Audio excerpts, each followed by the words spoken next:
अस्सलाम वालेकुम व्यूअर्स। ये पुर्तगाल में रेस्टोरेंट की मालिक 37 साल nationality holder Pakistani Rajput family की बांझ खातून को दूसरी शादी के लिए गर्दमाद संजीदा मर्द की तलाश है जो पुर्तगाल साथ रहे। सारा खर्चा लेडी खुद करेगी।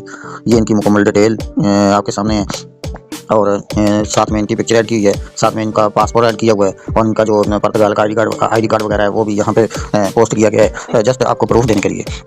और ये इनकी परमिशन से मैंने सब कुछ ऐड किया है, ठीक है। इन्होंने खुद मुझे भेजा है, सेंड किया है, सारा कुछ मैंने ऐड किया है और मुकम्मल जो है इन्फॉर्मेशन इनकी मैंने आपको बताती है। पूरा प्रूफ रिश्ते का दे दिया है। कुछ लोग डाउट करते हैं कि भाई फेक रिश्ता है, फलां है, ये है, वो है, इसलिए मैंने प्रूफ भी दे दिया है। हर रिश्ते का तो प्रूफ नहीं दिया जाता, हर रिश्ते की इस तरह सारे एविडेंस देने की परमिशन नहीं मिलती है हमें, लेकिन जिसकी मिलती है उसका प्रूफ दे देते हैं। ये इसका प्रूफ है, तो ये वजाहत फरमा लें इनकी पिक्चर पे, इनकी डिटेल पे। इनका पासपोर्ट चेक कर लें आप, इनका जो पुर्तगाल का जो है आईडी कार्ड है वो चेक कर लें आप। तो ये इनकी मुकम्मल वजाहत आप फरमा सकते हैं। मेरा काम है आपको प्रूफ देना, आगे आप लोगों की मर्ज़ी है, आप ट्रस्ट करें या ना करें वो आप लोगों की मर्ज़ी है। तो अगर आपको रिश्ता अच्छा लगे तो आप मेरे व्हाट्सएप पे मुझे आप इनबॉक्स में कांटेक्ट करें। मेरा व्हाट्सएप नंबर है 0302803455 0302 803 4575। ये मेरा व्हाट्सएप का नंबर है, व्हाट्सएप पे आपने मुझे मैसेज करना है। तो मैंने मुकम्मल वजाहत कर दी है रिश्ते की। ये बांझ खातून है, बच्चे पैदा नहीं कर सकती हैं, पुर्तगाल में रह रही हैं, रेस्टोरेंट इनका अपना है, नेशनलिटी होल्डर है, इनके पास नेशनलिटी मौजूद है और इनको गर्दमाद रिश्ता चाहिए है और ये खुद सारा खर्चा करके उधर अपने पास बुला लेंगे। ये आमदन निकाह करें या जैसे भी करें,